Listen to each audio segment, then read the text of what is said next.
बे समाव दंफैयो आङो माहारियारि मानास गेट नैथि गेटखौ दिनैहाय बिटिआरनि हाग्रा बिफाननि EM रनजित बसुमतारी बिथाङा दिनै बेखेवनो हागोन। बे समाव जोङो माखासे खोथा बिथांनाव जों माखासे खोथा दिनैहाय दि मानासखौ बेखेवनाय जासिगोन। बे समाव नोंथाङा मा फोरमायनो सानगोन? मानास नेसनेल पार्कखौ दिनै बेखेवनो थांगासिनो दङ। बेनि थांखिया जादों जोंनि बे लकेल सुबुंफोरा थांना थानायनि राहा लामाखौ थांनाय बारनिख्रुइ बा आगोलनिख्रुइ देग्लाय जों साबसिन होनो नागिरदों। मानोना देग्लाय सान्थिया बिटिआरआव मोजाङै गायसनसिननो हानायनि थाखाय गुबुन गुबुन हादोरनिफ्राय बा गुबुन गुबुन थावनिफोरनिफ्राय भिजिटरफोर फैनाया देग्लाय बांसिन जादों आरो दा एप्लाइबो खालामगासिनो दङ।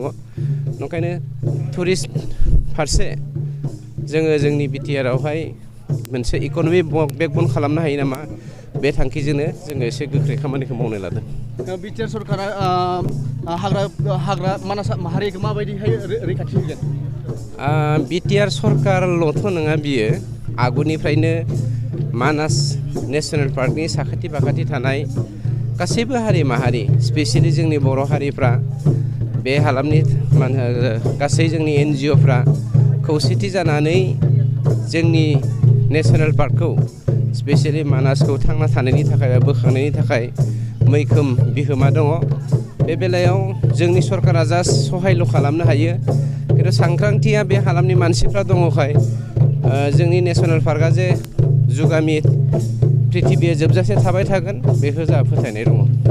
আমার এই অনুষ্ঠানত উপস্থিত হয়েছে ভূটানৰ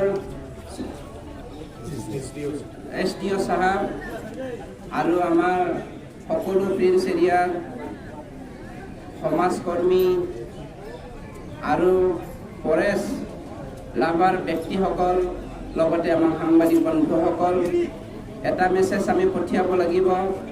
আমাৰ বড়োলেণ্ড অঞ্চলত যি শান্তি আমি প্ৰতিষ্ঠা কৰিব পাৰিছোঁ, এই শান্তি যুগ যুগ যেন আমি বজাই ৰাখিব পাৰোঁ, ইয়াৰ কাৰণে আমি সকলোৱে প্ৰস্তুত হ'ব লাগিব। কিন্তু আজি যি দেখিছোঁ, আমাৰ বড়োলেণ্ড অঞ্চলত আকৌ আমাৰ মাজত ভাতৃঘাতী সংঘৰ্ষ কৰাবৰ কাৰণে, আকৌ আমাৰ মাজত ৰাজনৈতিকভাৱে বিশৃংখলা আনিবৰ কাৰণে বহুতে ভিতৰে ভিতৰে চেষ্টা কৰি আছে। আমি যদি সজাগ নহওঁ, সকলো জাতি জনগোষ্ঠী আমি যদি একগোট নহওঁ, কিন্তু বড়োলেণ্ডক ধ্বংস কৰিবৰ কাৰণে কোনোবা ওলাই পৰাৰ পৰা আমি বাচিব নোৱাৰিম। শ্ৰদ্ধেয় আমাৰ বিটিআৰবাসী সকলো ভাই বন্ধুসকল, আই মাতৃসকল, আহক আমি সকলোৱে হাতে হাত ধৰি পেলাই আগবাঢ়ি যাম।